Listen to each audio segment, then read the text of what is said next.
High, আসসালামু আলাইকুম ভাই বোনেরা, বাংলাদেশের সবাইকে জানাই শুভেচ্ছা। আমি কয়েকদিন আগে একটা লাইভ করেছিলাম, বেশ কিছু রেসপন্স পেয়েছিলাম, সে কারণে আজকে আবার আপনাদের সঙ্গে একটু কথা বলতে চাই।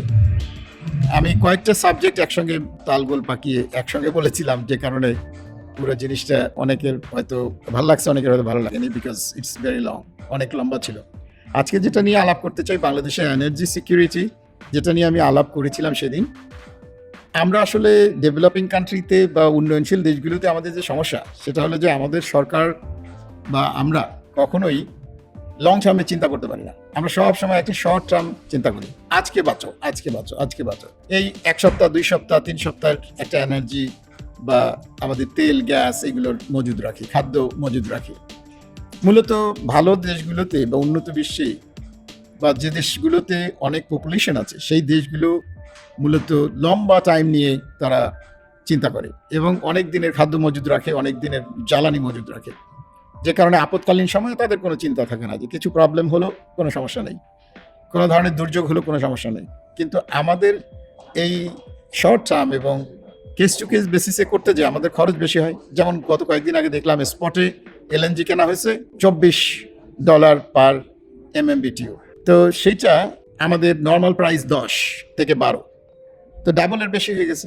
তো এখন হঠাৎ করে কেনা হলে এরকম যা হয়, সেই ক্ষেত্রে আমি যেটা সাজেশন দিয়েছি বা এখনো দিচ্ছি গভর্নমেন্টকে এবং সবাইকে, আমাদের দেশের মানুষকেও একটু সচেতন হওয়া দরকার যে সারা বিশ্বে অনেক এনার্জি আছে, অনেক জায়গায় গ্যাস আছে, অনেক জায়গায় তেল আছে। শুধুমাত্র আমাদেরকে মধ্যপ্রাচ্য এবং রাশিয়া নিয়ে টানাটানি করার তো দরকার নেই। We should look for new market. আমরা কেনার জন্যও নতুন মার্কেট খুঁজি, বেচার জন্যও নতুন মার্কেট খুঁজি, অসুবিধা কোথায়? এবং আমার কাছে যে সলিউশনসগুলো আছে, যে আইডিয়াসগুলো আছে, বা যে বিষয়ে আমি অ্যাকশন নিয়ে প্রুভ করতে পারবো, সেটা হলো আফ্রিকা এবং সাউথ আমেরিকা। এই জায়গাগুলোতে রিলেটিভলি কম ধরনের প্রবলেম, কোনো ধরনের অসুবিধা নেই। আমরা লং টার্মের একটা গ্যাস ফিল্ড বাংলাদেশ কিনতে পারে। আমি একটা উদাহরণ হিসেবে বলতেছি, ধরেন একটা 2 ট্রিলিয়ন কিউবিক ফিটের গ্যাস আছে, সেরকম একটা gas field Bangladesh jointly own করতে পারে নাইজেরিয়াতে। আমি সেটা অ্যারেঞ্জমেন্ট করে দিতে হবে।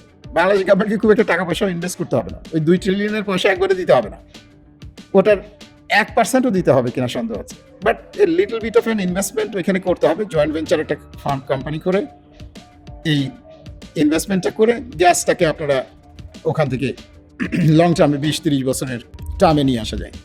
এতে করে খরচ, দাম ইন্টারন্যাশনাল মার্কেটে বাড়ুক আর কমুক, এতে কোনো বদারেশনের কিছু নেই, কারণ এই গ্যাসের দাম একবারেই ফিক্স করা হবে যে এই দামেই আমাকে দিতে হবে। This I can negotiate, this I can discuss, this government can discuss also, I can facilitate. So এটি সম্ভব।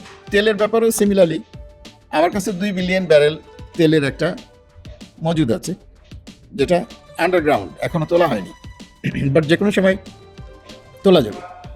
এই তেল খনির মালিকও বাংলাদেশ হতে পারে, আইদার বাংলাদেশ সরকারও হতে পারে, যেহেতু বাংলাদেশ সবসময় G2G করতে চায়, সরকার হতে পারে, অথবা বাংলাদেশের কোনো প্রাইভেট অর্গানাইজেশনও হতে পারে। এই তেলের খনির মালিকানা একটা অংশ আমরা নিয়ে ওখানে আমাদের এক্সপার্টিজ, আমাদের লোকজনও কিছু ডিপ্লয় করলাম এবং এই তেলগুলো তুলে আমরা ওখানে নিয়ে ইস্টার্ন রিফাইনারিতে রিফাইন করলাম, যেটুকুন আমাদের ক্রুড দরকার। আবার কিছু অংশ আমরা দিয়ে দিলাম ওখানকার যে রিফাইনারি আছে ডাঙ্গটের, তাদেরকে, যে তোমরা আমাদেরকে রিফাইন করে দাও, and we take it. Still there will be a big money saving, I tell you, whatever I am telling. এটা মূলত দেশের স্বার্থে দুইটা এখানে বিষয়। একটা হলো আপনি টাকা পয়সা বাঁচাবেন, কারণ আমাদের এই প্রবাসীরা খাটাখাটনি করে, কঠিন পরিশ্রম করে এই টাকা পয়সা পাঠায়, জান হারাম করে। এরা এই যে খুন হচ্ছে, মরে যাচ্ছে এখানে নানান ধরনের, তারপরে তারা টাকা পাঠায় যাচ্ছে, মরণ আগ দিন পর্যন্ত, আগ মুহূর্ত পর্যন্ত টাকা পাঠায়। সেই টাকাগুলোকে আমরা যেভাবে খরচা করি বাংলাদেশের লোকজন, সেটা খুবই প্যাথেটিক, আসলে খুবই দুঃখজনক। সেইটা খরচ করার ব্যাপারে আমাদেরকে একটু সাবধানতা অবলম্বন করা দরকার। আমরা যদি মানি সেভ করতে পারি, the way it is said, money saved is money earned, তো হোয়াই নট উই ট্রাই। আমাদের উচিত সেটা চেষ্টা করা।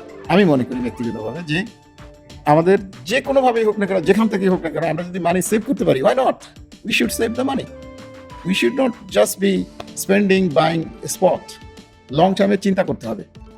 আমি জানি এটা কোনো আমাদের যারা ব্যুরোক্র্যাট আছেন, পেটি ব্যুরোক্র্যাট, ওনাদের মাথায় ঢুকবে না এটা।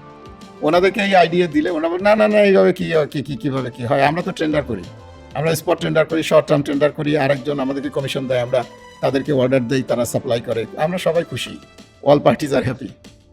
আমার পক্ষে এখানে আসলে অনেককে খুশি করা সম্ভব হবে না, কিন্তু আমার ideas are definitely workable globally. অন্য দেশ করছে, বাংলাদেশ করছে না। আমি এখন তারেক সাহেবের গভর্নমেন্ট ফর্ম করেছেন, উনি দেশের স্বার্থে কিছু কথা বলবো, কিছুদিন শুনলে ভালো, না শুনলেও কোনো সমস্যা নেই। আমার অন্য দেশ শুনে, যারা শুনে তাদেরকে শোনাই, এবং তাদের কাছ থেকে পয়সা নেই, তাদের কাছ থেকে অর্থ নেই। আমি I consult with many government এবং they pay me there my fees in dollars, in euros. যারা দিবে তাদের সঙ্গে কাজ করবো, যারা দিবে না তাদের সঙ্গে কাজ করবো। আমি বাংলাদেশে ইনভেস্টর সামিট করতে চাই, আমার যে সামিটটা আমি করি সেটা করতে চাই, কিন্তু অ্যান্ড দিস অয়েল অ্যান্ড গ্যাসের ইনভেস্টরদেরকেও ডেকে নিয়ে আসতে চাই। But somebody needs to tell me, somebody has to tell me that do this. গভর্নমেন্টের পক্ষ থেকে কাউকে না কাউকে আমাকে বলতে হবে, আদারওয়াইজ আমার পক্ষে যে কাউকে তেল মালিশ করা এবং কাউকে যে মাথা বো করে বসে থাকা কারোর দরবারে আমার পক্ষে সম্ভব না।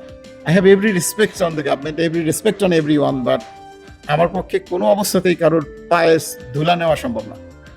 এটা আমি কখনো করিনি। আমি একটা জীবন যেভাবে জন্ম নিয়েছি সেরকম করেই মারা যাব। অতএব মাঝখানে আমার যদি কোনো কন্ট্রিবিউশনে আমার দেশ উপকৃত হয়, আলহামদুলিল্লাহ, I will be very happy to help you. এইখানে এই তেল গ্যাসের লম্বা টাইমের এই সলিউশন করা সম্ভব। 1% স্ট্রেস থাকবে না, কোনো গভর্নমেন্টেরই না। আগামী 50 বছরের এনার্জি সিকিউরিটি আমি দিতে পারবো, and you will be saving billions of dollars. এই টাকাগুলো বাংলাদেশের গরিব লোকজনগুলোর ভাগ্য নির্ধারণে অনেক সাহায্য করবে, ভাগ্য উন্নয়নে সাহায্য করবে। আমরা কয়লা কিনতেছি, এই কয়লা নিয়ে কত ধরনের গন্ডগোল চলতেছে। আরে ভাই, let us have a coal mine. আমাদের কয়লা খনি আমরা কিনে ফেলি। আপনি আজকে বলেন, আমি আপনাকে আগামী 1 মাসের মধ্যে কয়লা খনি কিনে দিচ্ছি। চালু কয়লা খনি যেটা এখন কয়লা উৎপাদন করতেছে, সেখানে আপনাকে সামান্য কিছু ইনভেস্টমেন্ট করতে হবে। আপনি ওখান থেকে কয়লা তুলে নিয়ে আপনার দেশে নিয়ে যাবেন, অ্যাটলিস্ট $5 থেকে $10 পার টনে কম পড়বে। $5 থেকে $10 পার টন, ইভেন $1 যদি আপনি সেভ করেন পার টন কয়লায়, তাহলে আপনি চিন্তা করেন আমাদের দেশে লক্ষ লক্ষ টন কয়লা, আমাদের কোটি টন কয়লা লাগতেছে আমাদের। সো কোটি ডলারের ব্যাপার ভাই, এগুলো আমাদেরকে বুঝতে হবে, আমাদেরকে সেইভাবে চিন্তা করতে হবে। একটা কেজের মধ্যে, একটা রুমের মধ্যে আমাদেরকে ওয়াল দিয়ে চারিদিকে আটকানো, সেটার দিকে তাকায় আমাদের শুধু spot daily short term casual বেসিসে তো হবে না। We need to think long term. আমাদের নেক্সট জেনারেশনকে আমরা কি দিয়ে যাব, কি হাতে দিয়ে যাচ্ছি। বাংলাদেশ ছোট হয়ে যাচ্ছে আস্তে আস্তে, 2% এভরি ইয়ারে জায়গা জমি, আমাদের কৃষি জমি কমে যাচ্ছে। এগুলো আমাদেরকে ভাবতে হবে। এনার্জি সিকিউরিটি এইভাবে ডেইলি বেসিসে চলে না। আমাদের যুদ্ধ লাগছে, সঙ্গে সঙ্গে তেল দেওয়া কমা দিচ্ছে, মন্ত্রীরা যে তেল কম দিচ্ছে কি বেশি দিচ্ছে সেটা পরীক্ষা নিরীক্ষা করছে। দ্যাটস সামথিং উইয়ার্ড রিয়েলি, এটা যায় না। আমি মনে করি আমাদের এনার্জি সিকিউরিটি লং টার্ম হওয়া দরকার। এ ব্যাপারে যদি আমার কোনো সাহায্য লাগে, I am willing to help, I am ready to help without any interest from Bangladesh side. I look forward. আপনাদের যদি কোনো সাজেশন থাকে, আমি শুনতে রাজি আছি এবং শুনতে আগ্রহী। জানায়েন আমাকে। Thank you very much. ভালো থাকবেন।